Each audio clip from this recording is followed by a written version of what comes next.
일요 환자 모음이란 큰 주제를 가지고 낱말을 좀 모아보겠습니다. 제가 평일에는 일상생활 용어 중심으로 한자 이야기, 낱말 이야기를 하고 있습니다. 그리고 매주 토요일마다 다시 읽는 고사성어라고 해서 고사성어를 말씀을 드립니다. 지금 35번째 했으니까 벌써 반년이 넘었네요. 그리고 낱말을 이렇게 개개별로 하는 것이 아니라 좀 관련된 주제에 관해서 좀 뭉뚱그려 가지고 낱말을 좀 한번 살펴볼 필요가 있다 생각해서 최근 몇 주 동안 그 말씀을 드렸습니다만 좀 구분을 하기 위해서 이제 매주 일요일에는 한자어를 좀 모아서 이렇게 전해드리는 그런 시간을 갖고 싶습니다. 왜냐하면 우리가 사실은 한자어는 한자만 안다고 해서 그 한자로 된 낱말을 완전하게 알 수는 없어요. 어떤 한자가 가진 뜻이 또 한 글자가 가진 뜻이 여러 개 있는 경우도 많이 있기 때문에 한 번은 복습을 해야 돼요. 한자를 알더라도 그 한자로 구성된 만들어진 낱말은 한 번은 딱 복습해야 돼요. 한국 사람은 이미 한자의 음과 뜻을 가지고 낱말을 많이 만들어 한자어를 쓰기 때문에 한자를 아는 순간에 그 낱말을 한 번만 딱 복습하면 돼요. 2번 이상 복습할 필요가 없어요. 이미 알고 있는 한자와 연관시켜서 낱말을 입력을 하면 거의 평생 갑니다. 왜냐하면 생활 중에 그게 가끔 나타나기 때문에 그렇거든요. 그런 의미에서 어떤 주제를 가지고 그와 그 주제에 해당되는 낱말을 뭉뚱그려서 한 10개에서 20개가 될 수도 있겠죠. 그 일요일마다 제가 말씀드리겠습니다. 저는 상당히 오래됐습니다만 근 20, 30년 됐습니다. 낱말 모으기가 제 취미였어요. 별난 취미다 생각하실지 모르겠습니다만 저에게는 그게 굉장히 재미있고 하나의 즐거움이었어요. 사전을 펼치면서 낱말을 이렇게 동일 계열의 낱말 또는 각각의 낱말이라 하더라도 그걸 보면서 한자의 낱말입니다. 아 이렇구나 하는 것을 알 때마다 기분이 좋아서 이렇게 그걸 메모를 하고 그랬어요. 그걸 가지고 제가 꽤 오래됐습니다만 지금은 절판이 됐습니다만 이런 책을 예전에 한번 낸 적이 있습니다. 사실은 2개, 3권, 2권, 3권 내고 싶었는데 여의치 않았습니다만 그래서 모아놓은 낱말들이 상당히 많이 있습니다. 사실은 그걸 같이 나누고 싶습니다. 그래서 여러분들이 한자어를 아는데 조금이라도 도움이 되었으면 좋겠다 이런 생각을 가지고 있습니다. 자, 오늘은 첫 번째 시간으로 물론 같은 걸 몇 번 했습니다만 이 타이틀을 매겨서는 처음입니다. 첫 번째 시간으로 결혼과 관련된 특히 결혼 기념일에 관련된 그런 낱말을 한번 보여드리겠습니다. 이것은 여기 나오는 낱말 일요일 한자 모음은 일일이 다 이렇게 한 글자 한 글자 따질 필요는 없으리라 생각됩니다. 그냥 듣고 넘어가셔도 되는 편하게 듣는 그런 시간이 되었으면 좋겠습니다. 자, 우선 들어가기 전에 이 얘기부터 해볼까요? 결혼은 일본식 한자다는 얘기를 들으신 적이 있는 분도 계시리라 생각이 됩니다. 그리고 결혼은 일본식 한자고 혼인은 우리나라 식의 우리가 쓰는 낱말이다. 이런 얘기들이 꽤 있습니다. 있는데 사실은 그것이 아니다는 걸 말씀을 드릴게요. 그래서 제가 조선왕조실록을 또 검색을 해봤습니다. 하니까 결혼이라는 한자가 원문에 146번이 나왔어요. 조선왕조실록에. 고루 태조 때부터 말까지 조선 전체를 통틀어서 비슷하게 고루 나옵니다. 물론 혼인이라는 낱말은 훨씬 많이 나와요. 502번 나왔으니까 상당히 많이 나오죠. 어쨌든 예전부터 우리 선조들이 쓰던 낱말이다. 그래서 야 결혼식을 하면 안 돼. 혼인이라 해야 돼. 이렇게까지 얘기할 건 없다. 이렇게 되겠습니다. 형편에 따라서 섞어 쓰면 되겠습니다. 자, 그러면 일단 결혼과 혼이란 낱말을 간단하게 생각을 해보겠습니다. 결혼은 사전을 제가 찾으니 남녀가 정식으로 부부관계를 맺는 것이다. 결혼. 뭔가 결이니까 묶는다는 뜻이죠. 결혼을 뭔가 딱 묶는 일종의 계약이라 그럴까요? 속박 구속일 수도 있겠죠. 그리고 혼인은 장가를 들고 시집을 가는 것을 혼인이라 한다. 그렇죠? 그런데 그럼 왜 여기 혼이라고 쓰고 왜 인이라고 쓰느냐 이렇게 물으면 글쎄 그게 그거지. 혼인은 혼인이지 뭘 따져. 이렇게 말씀하실 수도 있고 그렇게 따지지 않아도 좋습니다만 이왕 한자를 배움으로 따지는 것도 재밌다. 이렇게 말씀을 드릴게요. 혼인은 이제 조금 다른 말로 잘 쓰지는 않는데 혼취라는 말을 씁니다. 자, 여기 나온 한자를 간단하게 제가 설명을 드릴게요. 결은 맺을결입니다. 맺는다. 결론을 내자 할 때 맺을결이죠. 묶는다는 뜻도 있어요. 그래서 실사자가 들어있습니다. 실은 뭔가 묶는 것을 얘기하죠. 그리고 여기에 길이 들어가요. 길할 길이다. 아주 징조가 좋다 할 때 그런 것입니다. 여기에 대해서는 해석이 많이 있습니다. 해석이 많이 있는데, 자, 어떤 그릇이 있습니다. 입구인데, 입구가 나오더라도 꼭 반드시 입만 얘기하는 것은 아니거든요. 어떤 그릇이라든지, 어떤 지역이라든지 이런 것도 많이 있습니다. 그래서 입구지만은 어떤 그릇이다. 그릇 위에 이것은 선비사인데 뚜껑을 덮었다. 그릇에 있는 것이 밖으로 나가지 않도록 딱 뚜껑을 덮어서 보존을 한다. 그것이 좋은 것이라는 것이죠. 밖으로 다 도망가 버리면 별 좋지 않다. 그래서 이것은 사는 뚜껑의 모양이다. 특히 어떤 사람들은 이 뚜껑의 모양이 도끼의 모양이다. 이 선비사가 작은 도끼를 뜻합니다. 그래서 도끼로, 무거운 도끼로 딱 눌러서 좋은 것이 도망가지 않도록 한다. 그것이 길한 것이다. 그것을 묶는다는 것이죠. 어쨌든 좋은 것을 꽁꽁 얽어 매는 것을 그런 의미다. 자, 혼인할 혼자는 이 혼인인데 또 다른 설명에 보면 아내의 친정을 얘기합니다. 남자 입장에서 보면 처갓집을 얘기하죠. 그것이 혼이다 하는 것이에요. 그럼 왜 이것이 혼이냐? 자, 결혼을 함으로 여가 들어갔습니다. 그렇죠? 그리고 여기에는 혼자가 어두울 혼이다 이렇게 돼 있죠. 어두울 혼은 보면 씨, 각시 씨입니다. 우리가 성시할 때 쓰는 씨고 날 일자라는 것이에요. 해가 아래에 있다는 뜻이에요.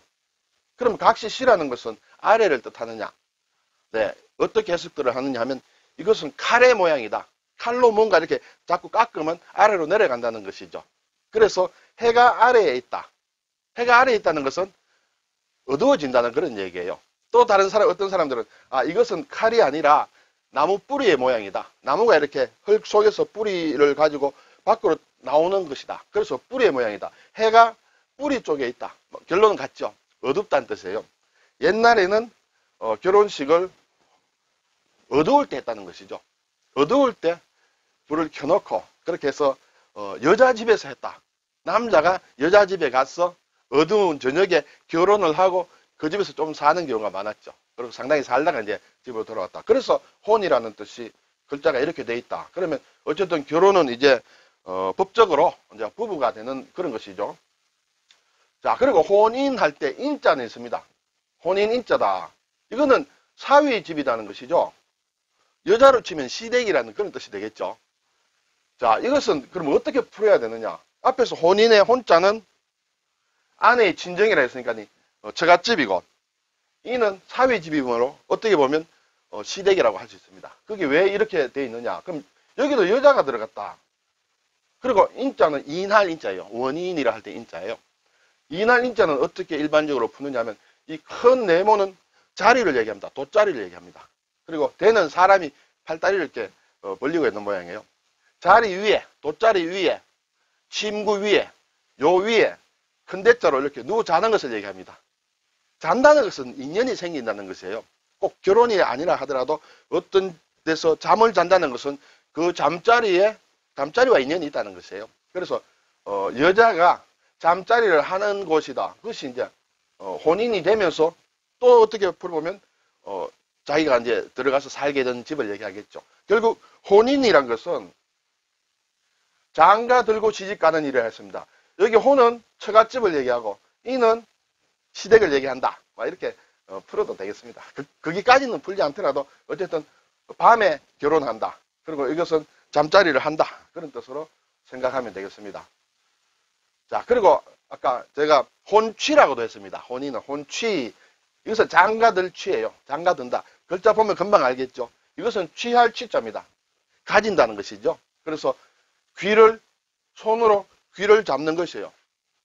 손으로 귀를 잡아 이렇게 끌고 다닌다. 뭐 그렇게도 생각할 수 있지만은 예전에는 전쟁터에서 적군을 죽이면 적군의 귀를 베었습니다. 그래서 보자기 안에 넣었습니다. 왜냐하면 자기가 올린 전과를 알아야 되지 않습니까? 어쨌든 그래서 가진다는 뜻이에요. 가지는데 무엇을 가지느냐? 여자를 취한다는 것이죠. 그래서 장가들 취, 아내를 만난다는 그런 것이 되겠어요. 네, 일단 결혼, 혼인과 관련된 낱말은 이 정도로 말씀을 드리겠습니다. 자, 이제 결혼 기념이라고 제가 말씀을 드렸는데 우리가 꽤 씁니다. 사실은 전부 다 쓰지는 않지만 많이 쓰는 게 결혼 25주년 기념일을 은혼식이라 하죠. 그리고 결혼 50주년 기념, 그것은 금혼식이라고 합니다. 그 정도는 일반적으로 알고 있는데 이것은 다 서양에서 온 그런 풍습이에요. 그런데 많은 말이 우리 국어 사전에 올라가 있습니다. 제가 여기에 결혼 1주년부터 이렇게 했는데 아래에 선을 그어 놓은 것은 제가 가진 국어 사진에 나오는 그런 낱말입니다. 결혼 1주년은 지혼식이다. 결혼 5주년은 목혼식이다. 그리고 5주년, 10주년, 15주년, 20주년은 나오지 않습니다. 어쨌든 25주년, 30주년, 35주년, 40주년, 45주년, 50주년, 60주년 이렇게 제가 가진 국어 사진에 나오거든요. 그래서 이것을 우리가 자주 쓰지는 않지만 어쨌든 한자말로 다 번역이 됐습니다. 원래는 영어 이름이겠죠. 서양의 풍습이므로. 그래서 한자말로 다 번역이 돼서 한번 넘어가 보도록 하겠습니다. 1주년은 지혼식이라고 합니다. 종이지예요. 종이를 가지고 결혼을 기념한다. 결국 1주년이 되면 종이로 만든 어떤 물건을 서로 선사를 한다. 서로 교환을 한다는 것이에요. 자, 결혼 기념일은 이제 선물 줘. 우리나라는 일반적으로 남자가 여자한테 이렇게 많이 주죠. 여자가 남편한테 많이 주는지는 저는 잘 못 봤습니다만 어쨌든 일반적으로 그렇습니다. 그때 어떤 선물을 주느냐에 따라서 이 이름들이 다 나왔습니다. 주로 지혼식은 종이로 만든 물건을 준다. 가장 대표적인 게 책 같은 것이겠죠. 책은 종이로 일반적으로 하므로 좋은 책을 이제 선물을 한다. 자기 배우자에게. 글쎄요, 제가 생각에는 종이로 만든 것 중에 최고는 지폐 같은데요, 돈. 네. 어쨌든, 그런 말은 없습니다만, 그건 제가 생각했습니다만, 지혼식이다. 종이를 만든 물건을 가지고 선물을 주는 것이다. 고혼식이다. 정말 듣기 힘든 말이에요. 고혼식 2주년. 이 고는 이게 상당히 어렵죠. 이렇게 높을 고자가 있습니다. 그렇죠? 높을 고자가 있는데 위에 초두를 붙였고 아래에 나무목을 붙였어요. 이것이 뭐냐면 볏집이에요. 볏집 또는 밀집도 됩니다. 볏집보다 볏집도 되겠죠. 또 밀집, 보릿집 다 이제 지푸라기를 얘기합니다. 옛날에 보면 우리가 여름에 요즘은 잘 없습니다만 보릿집으로 만든 모자, 보릿집 모자, 또 밀집으로 만든 모자, 밀집 모자, 뭐 노래도 있습니다만 볏집 모자는 못 봤습니다. 어쨌든 보릿집 모자, 밀집 모자 할 때 이 고자입니다. 그래서 보릿집 모자는 우리가 맥고 모자라 하죠. 맥고. 보리맥에 이게 볏집 구어가 되겠습니다. 그래서 맥고 모자 이런 것이 생각이 나는데 잘 이렇게 서지 않습니다만 고혼식이다 하면 이렇게 뭔가 아직까지 스트로하다. 이 빨대죠. 스트로. 고자가 그런 뜻이에요. 그래서 아직 결혼해서 이제 겨우 구멍 정도 지나왔다. 뭐 그런 뜻이 될지 모르겠습니다. 그래서 그런지 볏집이나 보릿집이나 밀집으로 만든 제품을 선물하기는 좀 어려운지 몰라서인지 면혼식이라는 그런 다른 말도 있어요. 면은 이게 옷감을 얘기하죠. 면이다. 천으로 된 막 그런 것을 물건을 선물하는 경향이 있다. 요 작게 해놓은 것은 제 사진에 나오지 않습니다. 물론 고혼식도 제 사진에 나오지 않습니다만 인터넷 사진에는 다 나옵니다. 자, 3주년은 과혼식이다. 이 과일을 얘기해요. 또는 사탕 같은 캔디 같은 그런 것을 얘기합니다. 그런 일반적으로 보면 막 캔디다 이렇게 얘기를 합니다. 그래서 과자 같은 것 또는 과일이나 이런 걸 선물을 한다. 과혼식. 4주년은 혁혼식이라 해서 가죽혁입니다. 가죽으로 만든 물건을 선물한다. 뭐 가죽은 가방도 있을 것이고 또는 지갑도 있고 뭐 혁띠도 있고 뭐 이런 게 있겠죠. 이런 것들을 선물을 하는 모양이에요. 자, 5주년은 목혼식이라 해서 나무목을 듣습니다. 나무로 만든 어떤 선물이 될 만한 게 뭐가 있을까요? 네, 많이 있겠죠. 목혼식. 7주년은 화혼식이다. 꽃을 준다. 뭐 일반적으로 꽃은 거의 다 주죠. 그렇지만 특별히 화혼식으로 이렇게 서양 사람들이 이름을 정했습니다. 이제 8주년, 9주년은 나오지 않더라고요. 10주년은 석혼식이다. 이 주석석이에요. 주석이라고 알죠. 근데 이 글자를 쓸 때 주의할 게 있어요. 이렇게 쇠금에 이렇게 써야 되는데 오른쪽 부분을 이 변양을 쓰는 경우가 있거든요. 이건 틀린 글자예요. 이런 글자는 없습니다. 이런 글자는 없어요. 주석석이다. 그리고 12주년은 10주년은 이제 사진에 나옵니다. 줄을 밑줄 친 것은 사진에 다 나오는 것이에요. 12주년은 마혼식이다. 마도 이렇게 3으로 된 어떤 제품 있는지 모르겠습니다. 그 마혼식이다. 15주는 이제 동혼식이다. 구리다. 구리로 만든 어떤 물건을 선물로 준다. 동혼식. 20주년은 도혼식이라는 것이에요. 도는 여기에 그릇이에요. 도자기. 그렇죠? 도자기. 자기를 얘기한다. 25주년은 우리가 많이 얘기를 하죠. 은혼식이다. 네, 은. 30주년은 진주혼식이다. 네, 이것은 뭐 진주로 된 어떤 물건, 진주 목걸이나 뭐 이런 것을 주는지 모르겠습니다. 주면 좋아하겠죠, 물론. 자, 어쨌든 30주년이다. 이걸 또 상하혼식이라고도 한답니다. 진주혼식이라고 하고. 이게 서양은 서양이라도 유럽이나 미국이나 또 좀 다를 수가 있겠죠. 35주년은 이제 산호혼식이다. 산호가 이렇게 씁니다. 한자로. 산호. 또는 비치혼식이다. 뭐 이렇게 얘기하기도 합니다. 이제 40주년은 모직혼식이다. 모직으로 양복을 한 번씩 해야 되는 양복을 뭐 양장이나 양복을 해야 될지 모르겠습니다만 요즘 또 양복을 잘 안 입죠. 요즘. 네. 자, 모직혼식이다. 자, 45주년은 견혼식이다. 견은 이제 비단견이에요. 비단. 또 호목이다라고 얘기하는 막 그런 경우도 있습니다. 자기 편에 맞춰서 이렇게 좀 붙여도 되겠죠. 그리고 이제 50주년 우리가 잘 아는 금혼식이라 이렇게 되겠죠. 50주년은. 자, 60주년은 다이아몬드 혼식이라고 합니다. 제 사진에는 다이아몬드 혼식 이렇게 돼 있어요.